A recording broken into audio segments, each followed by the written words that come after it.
Hello దోస్తులు. మంచిగున్నారా? అందరూ నా గురించి జర పరేషాన్ అయితున్నట్టున్నారు.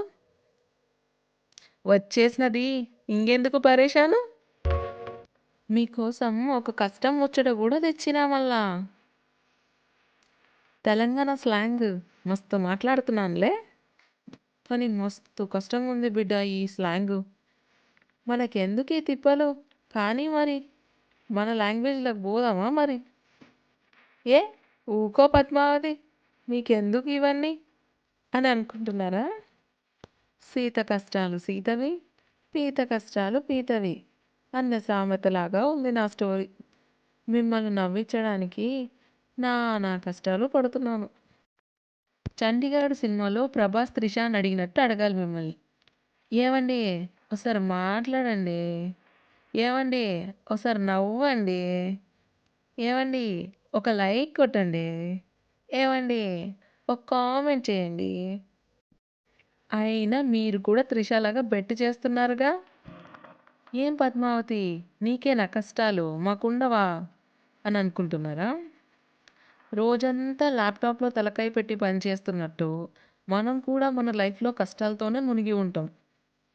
అప్పుడప్పుడు మన ల్యాప్టాప్లో ఉంచి తలకాయ బయట పెడితేనే కదా పక్కన వాళ్ళ ల్యాప్టాప్లో ఏం రన్ అవుతుందో తెలిసేది.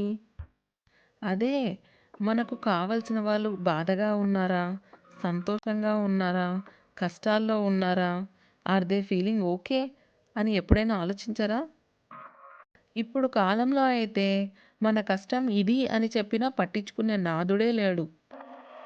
నాలాంటి స్ట్రాంగ్ పీపుల్ అనుకోండి, ఎన్ని కష్టాలు వచ్చినా అదేదో పాటలో చెప్తారు చూడండి, కష్టపడ్డా ఇష్టపడ్డా అంటూ అన్ని కష్టాలని కామెడీగా తీసుకొని నెట్టుకొస్తాం. కానీ కొందరు ఉంటారు, వీళ్ళు ఎమోషనల్గా అంత స్ట్రాంగ్గా ఉండరు. వాళ్ళకి కష్టం వస్తే ఎవరితో అయినా ఆ బాధని పంచుకోవాలని అనుకుంటారు. ఇలాంటి మెంటాలిటీ ఉన్న వాళ్ళకు కష్టాలు ఇంకా ఎక్కువ. కష్టం వచ్చింది, అది పంచుకోవడానికి మనిషి లేక ఇంకో కష్టం తెచ్చింది అన్నట్టు ఉంటుంది. సపోజ్ వీళ్ళు ఉన్న కష్టాన్ని మనసులో దాచుకోలేక పక్కన వాళ్ళకు షేర్ చేశారే అనుకోండి, ఎలాంటి రియాక్షన్స్ వస్తాయి అని అనుకుంటున్నారు మీరు? నాకు కమెంట్ సెక్షన్లో చెప్పడం మర్చిపోవకండి. ఇలా కష్టాలు చెప్తే రకరకాలుగా రియాక్ట్ అయ్యే వాళ్ళు నాకు కొందరు తెలుసండి.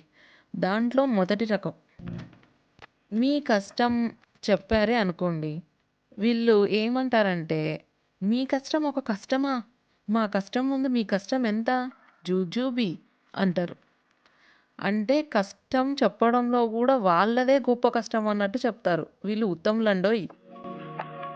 రెండో రకం, మనం కష్టం చెప్తున్నామా జోక్ చెప్తున్నామా అని మనకే డౌట్ వచ్చేలాగా ఫేషియల్ ఎక్స్ప్రెషన్ కూడా మార్చకుండా కొడుతూ ఉంటారు.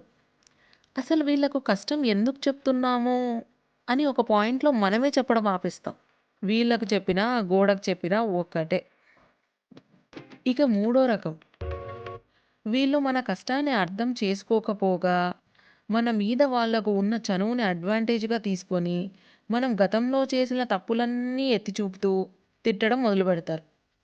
ఆ తిట్లు పడలేక ఎందుకు చెప్పాంరా బాబు అని అనిపిస్తుంది.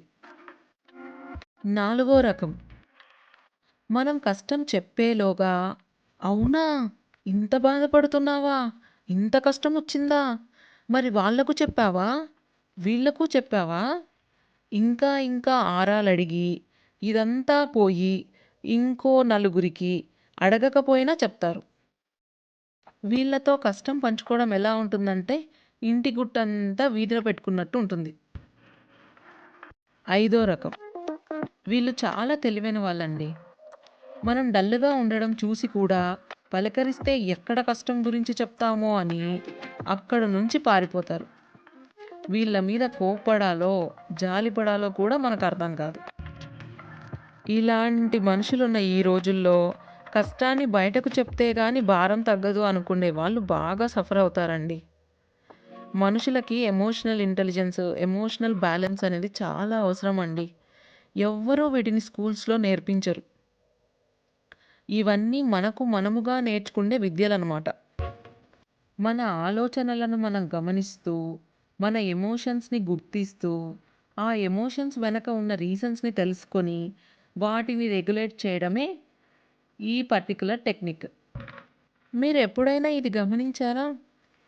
పేదోడు తినడానికి నాకు తిండి లేదు అంటే అది కామన్ అంటారు.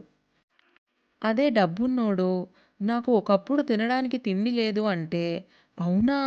అని నోర్లెళ్ళబెడతారు. ఇద్దరూ చెప్పింది సేమ్ కష్టమే. కానీ రియాక్షన్ వేర్వేరుగా ఉంటుంది. ఎందుకో తెలుసా? కష్టాన్ని జయించాక కష్టం గురించి చెబితే శభాష్ అంటారు. కష్టం అనుభవించేటప్పుడు కష్టం గురించి చెబితే ఎవరూ పట్టించుకోరు. అదే లోకం రీతి. కష్టాలన్నీ మీలోనే దాచుకొని వాటిని జయించాక గర్వంగా చెప్పండి. మేము దీన్ని దాటాము అని. నేను కూడా ఈరోజు మిమ్మల్ని నవ్విచ్చేసానండోయ్! తెలంగాణ స్లాంగ్‌తో. నేను నా కష్టాన్ని దాటేసినట్టే ఈ రోజుకి. ఉంటాను. బాయ్. మళ్ళీ కలుద్దాం.